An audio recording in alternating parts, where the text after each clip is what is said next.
12 mysteries that scientists still cannot explain.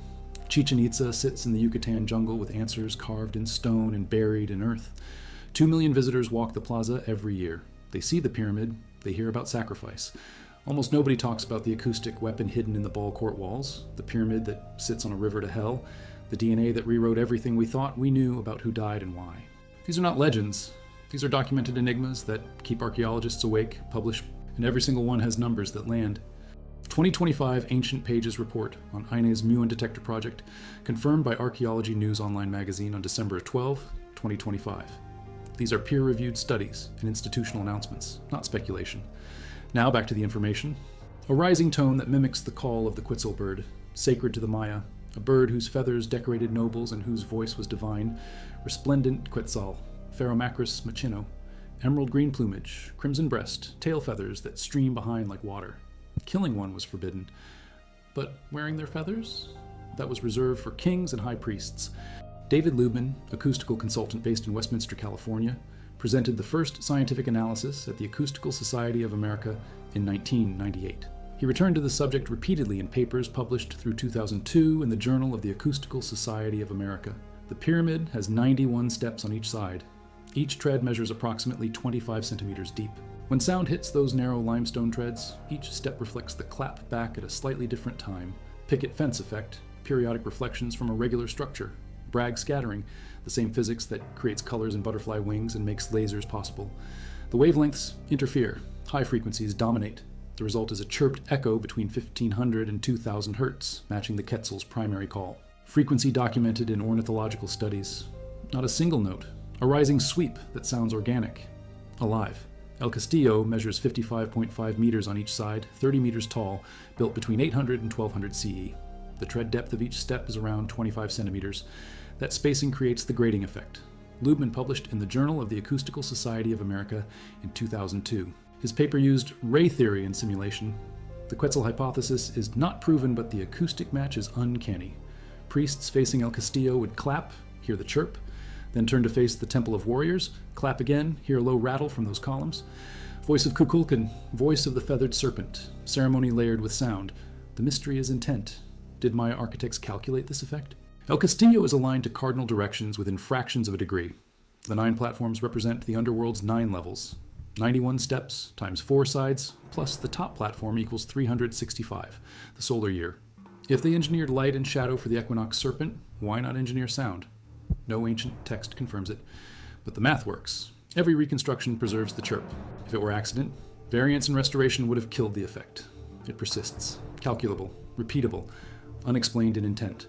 In 1925, Sylvanus Morley, director of the Carnegie Institution's Chichen Itza project, wrote in National Geographic that standing in the North Temple, you can speak in a low voice and be heard distinctly at the South Temple, 500 feet away. Acousticians dismissed this for decades. Reconstruction artifact. Modern aging. Wrong. In 2006, researchers confirmed the whispering gallery effect is real. A whisper at one end reaches the other with clarity. The walls are parallel, sloped inward slightly at the base, faced with smooth limestone. Sound reflects between them, channeling along the length. Flutter echoes ricochet 7 to 9 times if you clap in the center. The acoustic properties are measurable. The mystery is why. Ball courts were ritual spaces. The game, called pits in classic Maya, symbolized cosmic struggle, life against death. The hero twins descending to Xibalba. If priests or nobles addressed crowds from the temples, acoustics mattered. But the precision required to create a whispering gallery over 140 meters without modern calculation tools? Stephen Houston and Carl Taub reinterpreted Maya glyphs in 2001. They found sound symbols, echo markers, vibration indicators painted on ball court murals. The Maya heard these effects. They documented them. Morley reported it during excavation. Original feature, not modern accident. Yet no blueprints survive, no ancient engineering treatise. The gallery works. The intent remains unproven. 225 feet wide overall. The playing field itself runs 270 feet between the sloped walls. Look at the carved panels on the interior walls. 6 panels total, 3 on each side, each measuring 12 feet long by 4 feet high. The central panel on the east wall shows the scene everyone remembers. A decapitated player kneels in the center. His head is gone. Blood spurts from his neck in 7 streams shaped like serpents, blooming into flowers and vines and trees at the edges. Fertility symbolism, death feeding life, agricultural renewal through sacrifice. On his left and right stand other players in full protective gear. Leather hip pads, chest protectors, knee guards, elaborate headdresses. They hold the ball between them. One figure holds the severed head. The carving is explicit. No ambiguity. Someone died here. Whether it happened on this exact court or represents a mythological scene or a specific historical event from another location, unclear. Tour guides tell tourists the losers died. Some say winners died, sacrificed at their peak. The truth? Historians argue. The carvings at El Tajan, Veracruz, dated 850 to 1100 CE, and Chichen Itza, 900 to 1200 CE, show explicit decapitation. The Popol Vuh, the Quiche Maya sacred text, links the ball game to sacrifice. The hero twins were killed, then resurrected.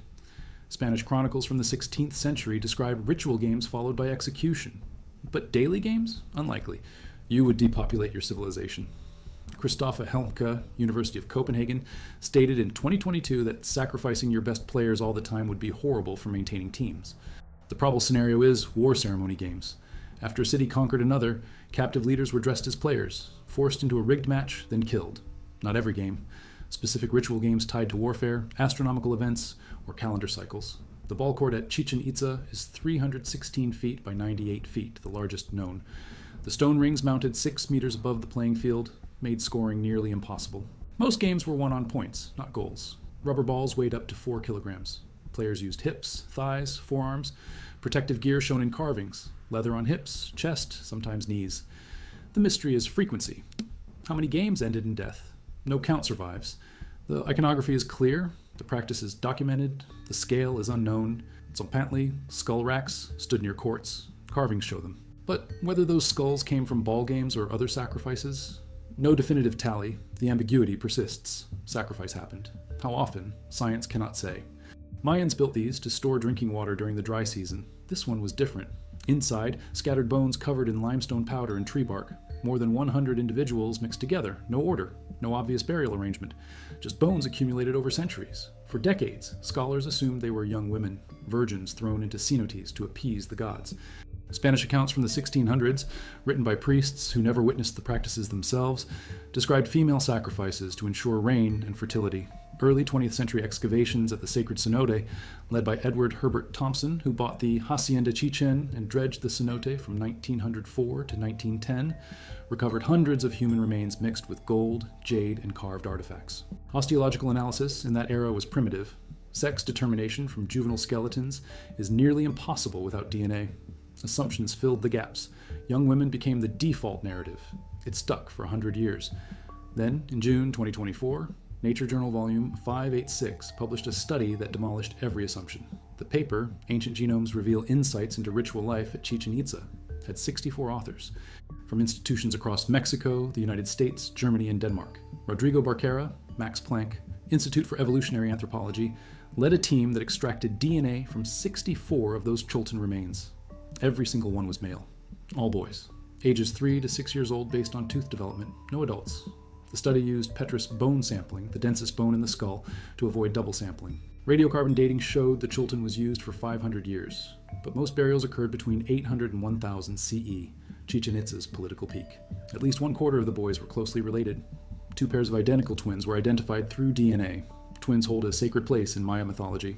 The hero twins, Hunahpu and Xbalanca, descend to the underworld, are sacrificed, then resurrected. The Popol Vuh is built on twin duality. Isotopic analysis showed related boys ate similar diets, suggesting they lived in the same households. They were selected in pairs. Christina Wariner, Harvard University, co-author, said in the study's press release that early 20th century accounts falsely popularized lurid tales of young women and girls being sacrificed. The DNA does not lie. All male, many related, pairs of twins. The mystery is method. No cut marks on the bones, no signs of decapitation or heart extraction, the most common sacrifice methods depicted at Chichen Itza. Guillermo de Anda, National Geographic explorer and INH archaeologist, who has studied the sacred cenote for decades, stated the lack of trauma is a mystery. Maybe they drowned, maybe poison, maybe starvation. The bones do not tell. Another mystery is selection. Why boys? The Chultan was 300 meters from the sacred cenote, connected to the rain god Chac. At Aztec sites in central Mexico, temples to the rain god Tlaloc contained burials of sacrificed boys. The pattern suggests male children were offerings to rain deities specifically. But the absence of visible cause of death, unresolved. The twins, documented. The killing method, unknown. In 2015, using ground-penetrating radar and electrical resistivity tomography, researchers from the National Autonomous University of Mexico, led by René Chavez Segura, detected a massive cenote directly beneath El Castillo. The technology sends electromagnetic signals into the ground. Dense stone returns one signal. Water-filled voids return another. The contrast creates a map. The sinkhole measures approximately 25 meters east to west by 35 meters north to south, extending 20 meters deep beneath the pyramid's foundation. A cavity filled with water, sitting in the limestone karst that underlies all of Chichen Itza and most of the Yucatan Peninsula. The entire region is porous limestone deposited millions of years ago when the area was a shallow sea. Over time, rainwater dissolved channels and caves. The surface looks solid.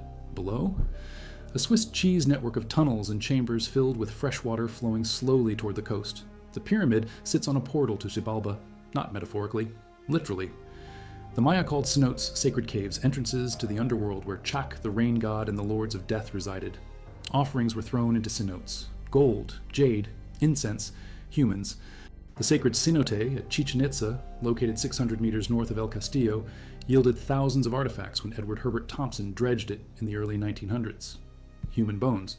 Some showed signs of violent death, cut marks, fractures, but many were children who appeared malnourished and diseased before death, possibly offered during illness or drought as pleas for divine intervention.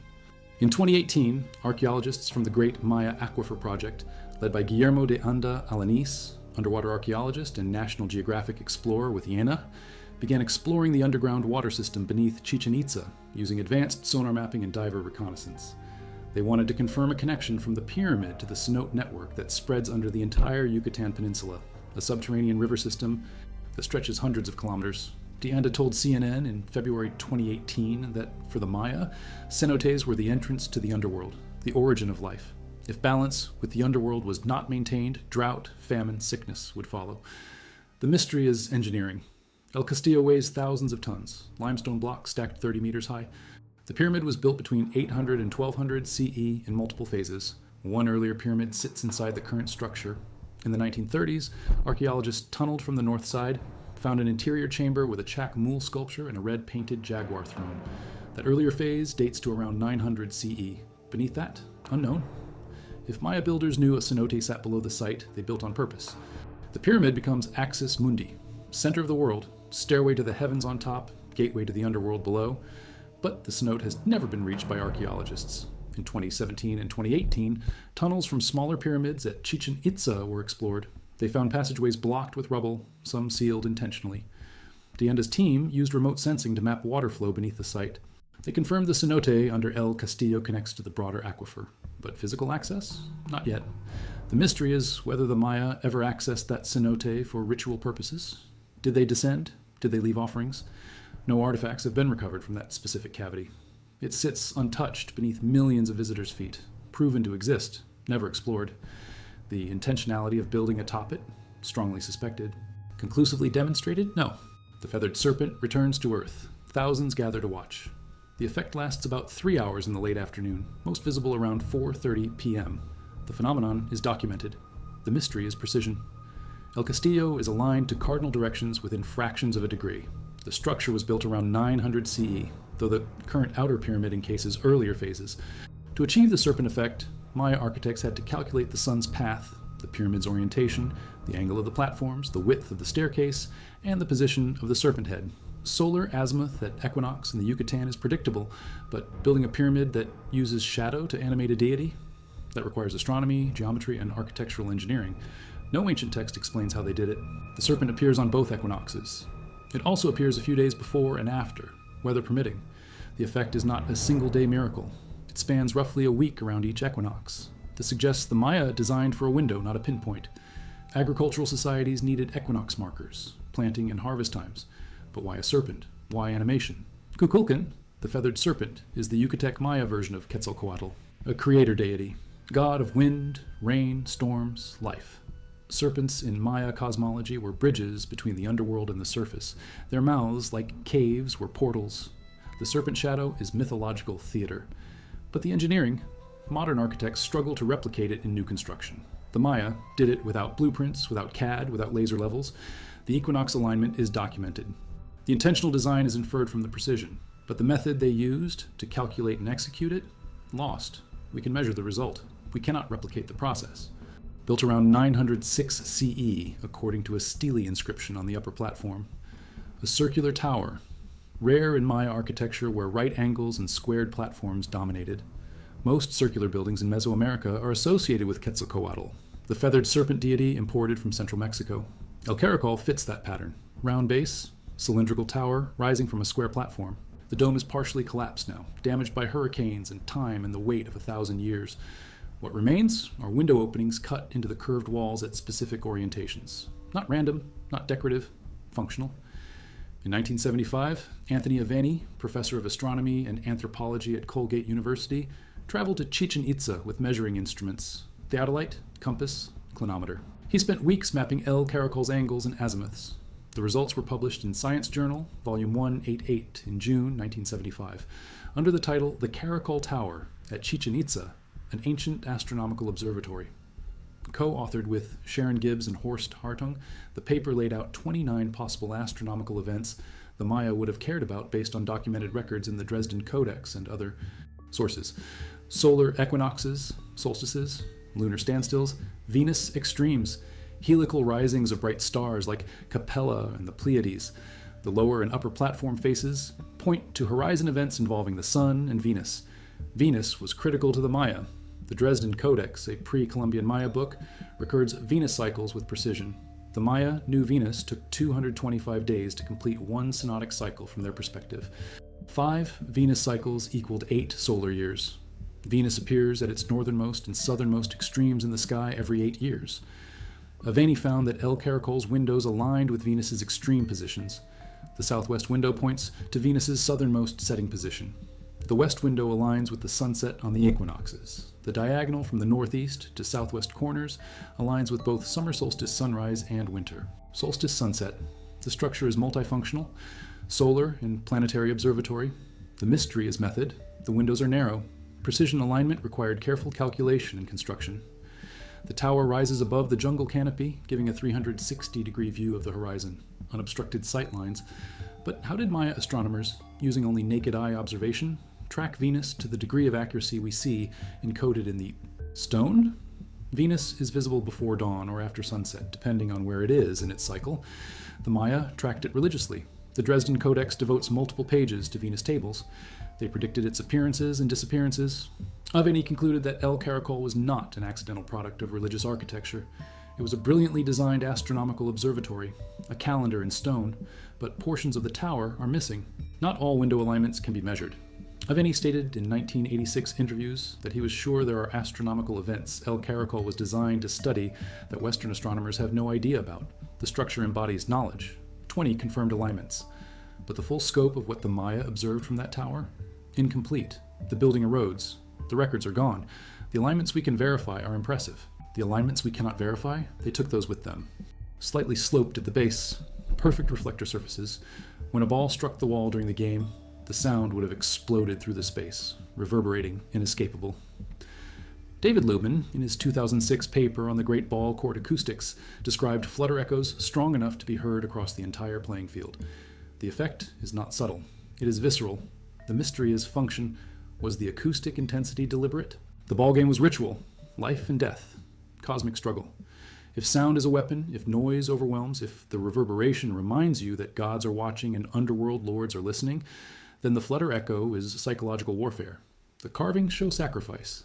The acoustics show intent. No sound dampening. No irregular surfaces to scatter the echo.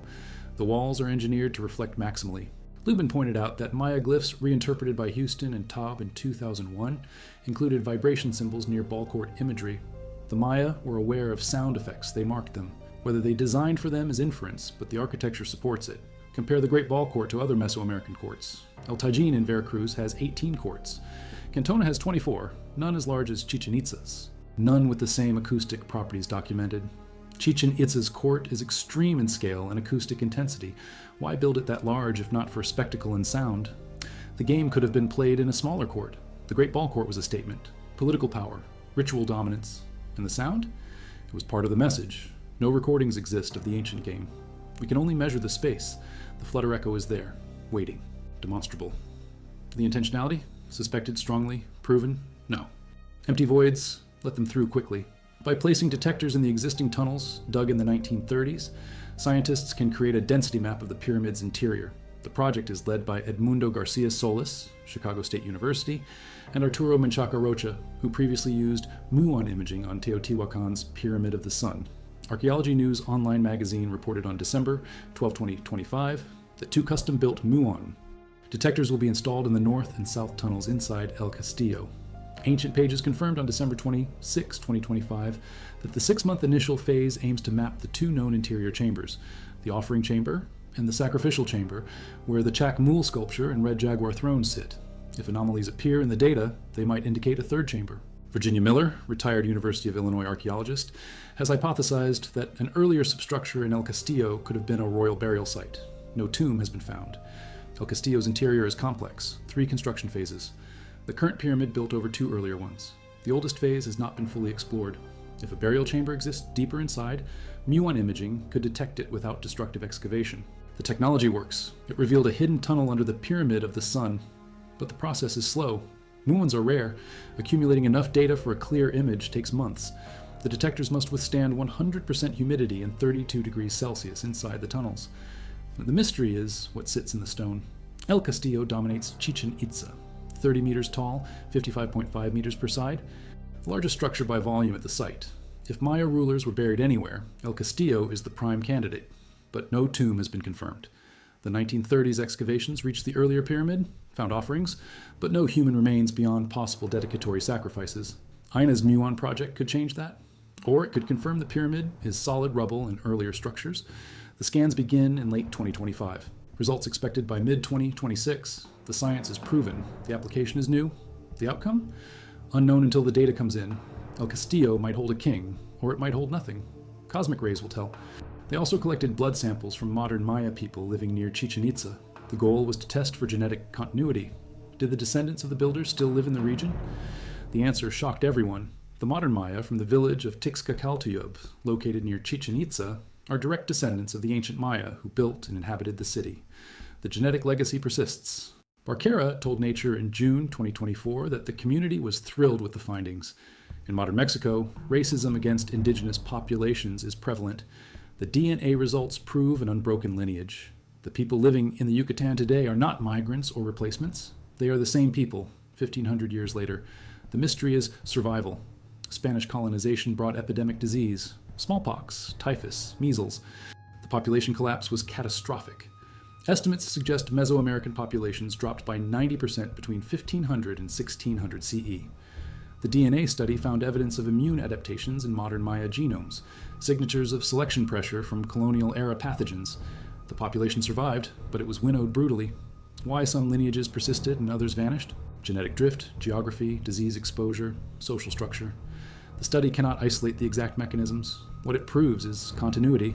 The boys sacrificed at Chichen Itza between 800 and 1000 CE share ancestry with people alive today. The genetic markers match. The mitochondrial and Y chromosome haplogroups overlap. The modern Maya carry the past in their DNA. No break, no replacement. The study was published in Nature, a top-tier peer-reviewed journal. The findings are solid. The implications are profound. Indigenous identity is not myth or claim. It is biology, measurable, documented.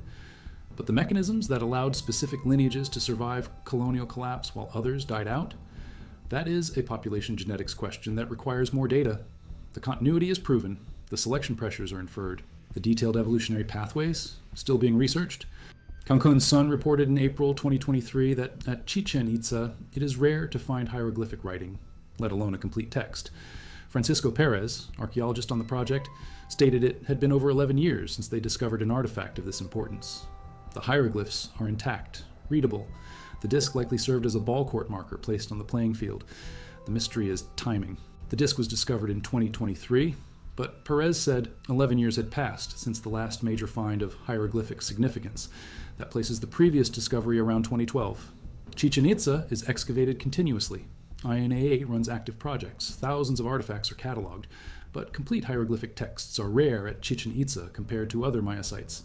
Palenque, Copan, Tikal have extensive inscriptions. Chichen Itza's iconography is heavy on imagery, light on text. The ball player's disc breaks that pattern. The text is a full narrative or record, not just labels or dates. What does it say? The translation was not released in the public announcements as of April 2023. Hieroglyphic analysis takes time. Epigraphers must cross reference glyphs with known inscriptions, identify name glyphs, calendar dates, verb phrases. The disc was placed in a conservation area for study. The mystery is content. If it is a dedication, it might name the court's sponsor. If it is a ritual text, it might describe ceremonies performed there. If it is a historical record, it might recount specific games or sacrifices. The disc is intact. The glyphs are clear. The translation will come. But as of the most recent reports, the text has not been fully published. The artifact exists. The discovery is confirmed. The meaning? Pending. 11 years between major finds.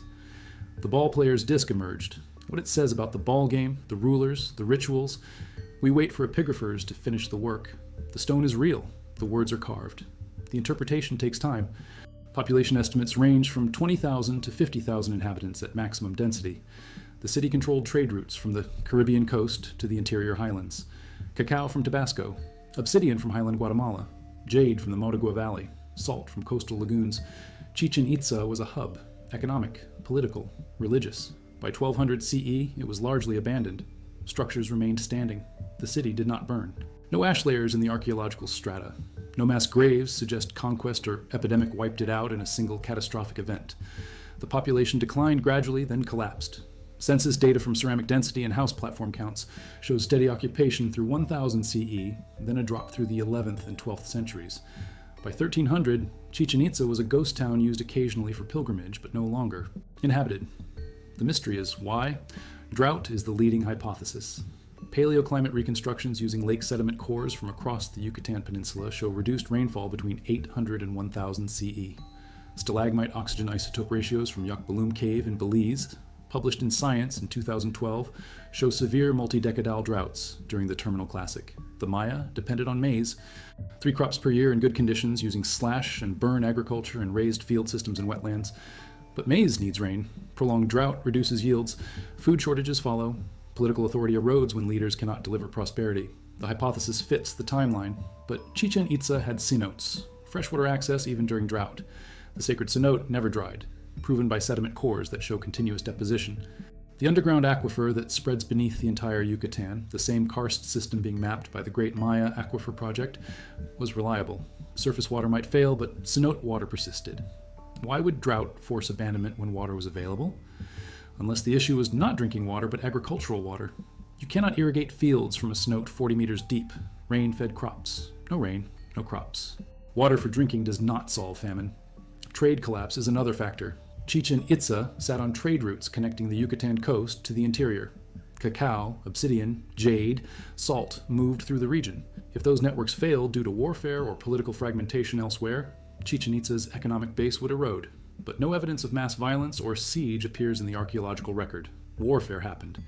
The city had defensive walls in some areas. But a final battle that ended Chichen Itza? No. Internal political collapse is possible. Chichen Itza was multicultural. The architecture shows Toltec influences from central Mexico, Maya styles from the Puyuk region, and hybrid forms. That diversity could mean cosmopolitan integration or political tension. If ruling coalitions fractured, the city could lose cohesion. But again, the archaeological evidence is ambiguous. The decline appears gradual, not sudden. By 1200 CE, Chichen Itza was no longer a major power. Mayapan rose to dominance in the Yucatan. The center of political gravity shifted. Chichen Itza remained a pilgrimage site, but it was not a living city. The structures were maintained for ritual purposes into the colonial period, but the population was gone.